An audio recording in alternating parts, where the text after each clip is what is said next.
Datangan anak akan membuka pintu rezeki. Berarti tergantung keyakinan kita.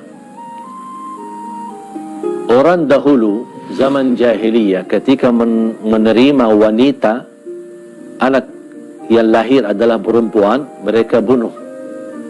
Karena mereka menganggap perempuan ini menyusahkan kita. Perempuan ini membuat tanggungjawab yang lebih besar. Perempuan ini nanti perilakunya memalukan kita. Mendingan kita bunuh aja. Karena wanita bagi mereka zaman jahiliyah tidak berguna.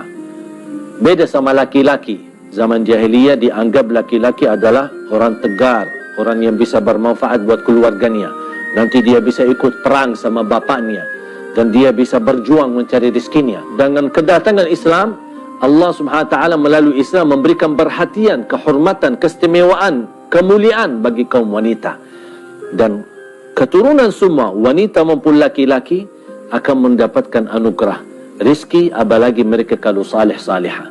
Bahkan 2 perempuan, sampai disebutkan di riwayat sampai 3 perempuan, kalau orang tuanya menjaga dan memelihara dan melindungi, mendidik mereka, memberikan makan dan minum, sambil membesarkan mereka, sambil menikahkan mereka, dan 3-tiganya wanita yang salihah ini yang diberhasilkan berjuangan oleh pendidikan orang tuanya, kata Rasulullah SAW, 3 wanita atau 2 wanita akan menjadi hijab untuk keselamatan orang tuanya dari siksa neraka jahanam. Itu terhitung rizki. Berarti kedatangan anak melindungi kita dari siksa neraka jahanam, itu rizki. Anak yang menjaminkan kita mendapatkan syafaatnya, apalagi anaknya penghafal Al-Quran, itu namanya rizki.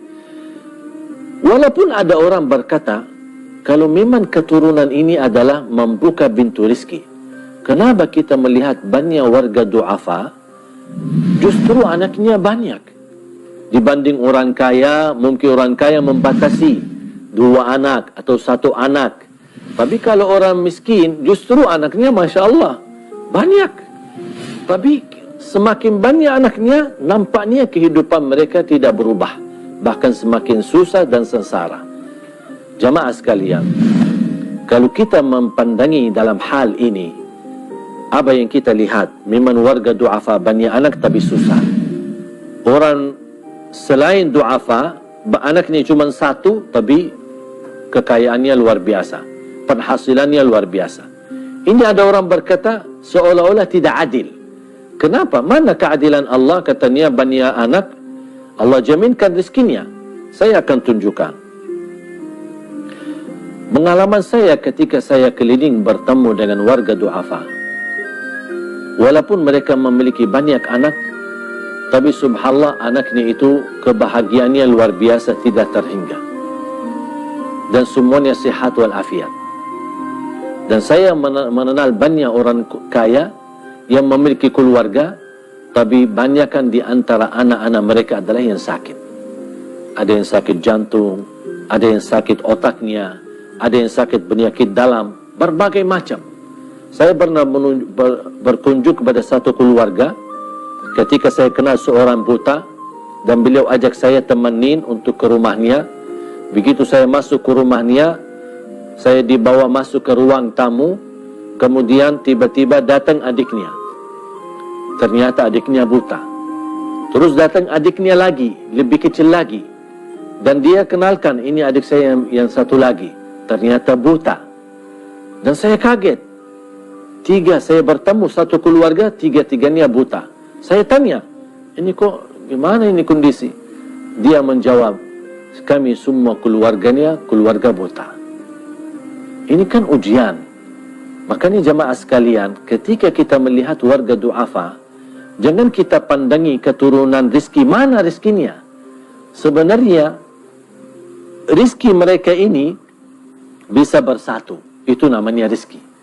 Mereka walaupun susah payah dalam kehidupannya, tapi bisa duduk masih bisa bersama-sama. Itu namanya rizki. Mereka ketika tidur bareng dan bangun bersama-sama, dan semuanya dalam keadaan sehat walafiat, itu namanya rizki. Banyak rizki yang mereka dapat, walaupun dari segi kehidupan seperti kehidupan normal, itu menganggap mereka susah dan du'afa. Makanya salah satu rizki untuk mereka adalah kepedulian kita terhadap mereka. Itu juga termasuk rizki. Barangkali ketika kita melihat warga du'afa, apalagi semakin banyak anaknya, justru akan terlihat kepedulian kita kepada mereka yang lebih besar keluarganya dibandingkan du'afa yang lebih sedikit keluarganya. Dan ini kepedulian kita akan menantarkan bantuan yang bisa membahagiakan mereka.